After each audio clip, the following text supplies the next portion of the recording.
Hello everyone, मेरा नाम है आमिनेदित्z और आज मैं आपको बताने वाला हूँ कि आप ये वाली फ़ोटो कैसे बना सकते हैं।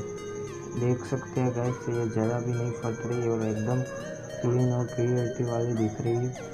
तो इसकी सबकी लिंक मैं आपको डिस्क्रिप्शन में प्रोवाइड कर दूँगा, वहाँ जाके आप डाउनलोड कर सकते हैं।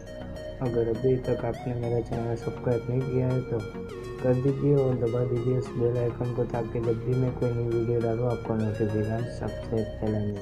तो चलिए शुरू करते हैं आज इस वीडियो।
Bye.